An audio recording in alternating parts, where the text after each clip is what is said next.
Steve, you allude to the Haskins-Burrow dynamic. Do you think, based on what Haskins showed us against Michigan, that puts him in a decided advantage over Burrow, or do you think it's just open competition? Obviously, based on the fan perspective, not seeing what happens in the day-to-day, and you get to look behind the veil to a certain extent. They believe it's Haskins based on what they've seen, but do you believe that it's more of a open competition?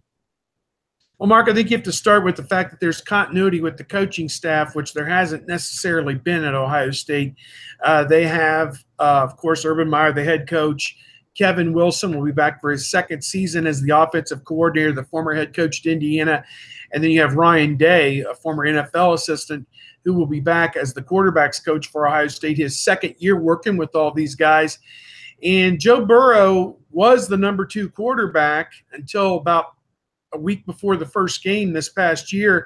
He suffered a broken bone in his throwing hand, and that limited him to only 5 appearances during the course of this season. It allowed Dwayne Haskins to kind of move right on by him and become that backup. And for the first time in 2 years, JT Barrett had to leave a game because of an injury situation, not a blowout, against the University of Michigan. Ohio State was trailing at the time, and Dwayne Haskins led the Buckeyes down the field for a couple of touchdown drives. He was 6 of 7 for 94 yards against one of the best defenses in America against the University of Michigan. Also had a long run to set up a touchdown in that game. So he did everything he could possibly do in a tough situation, a tough environment at the University of Michigan at the Big House to show, hey, I should be the next quarterback at Ohio State. But like Lee Corso says, not so fast, my friend.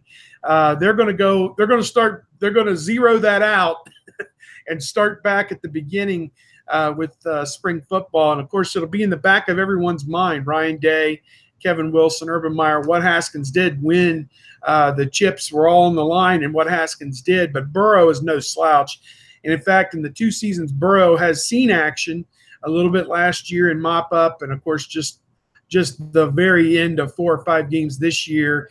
He's thrown for a better percentage than Haskins has, and still has never thrown a college interception. Haskins did throw one, which was returned for a touchdown in one of the early season games. So, I think it's a toss-up. I think Haskins, if you ask me today, I'd say 55-45, maybe even more than that, 60-40 in his favor just off what he did. But he's going to have to go back out there and prove it. And the wild card in this is Tate Martell, the kid from Las Vegas, Nevada, Bishop Gorman High School. He redshirted this past year. He's a kid that when they get down by the goal line has that ability to run or throw. He's an exciting prospect as well. And I think all 3 of those guys are going to be going at it hard this spring. It's going to be a lot of fun to watch.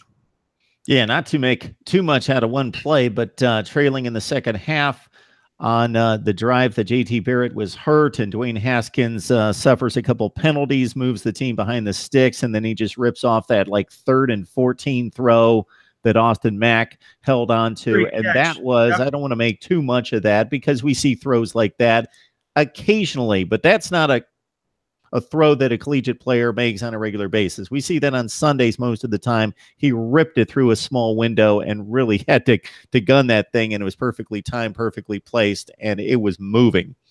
So that was impressive. I think you got to like Dwayne because of his big arm. He's maybe not as effective a runner as Joe Burrow has shown, at least maybe in practice. But again, it all comes down to consistency and moving the chains and being a fit for the offense and everything else that goes along with it. It's so, people will say what they want to about Barrett, but he was a winner, and I think that's what they're looking for, a guy who can be a leader and a winner. I think Haskins has those qualities. I think Burrow has those qualities. Those guys, either one of them, could probably start just about any place else in the country, with exception, obviously, of a few places that have some entrenched guys who've won big. But I think that either one of those guys could play just about anywhere.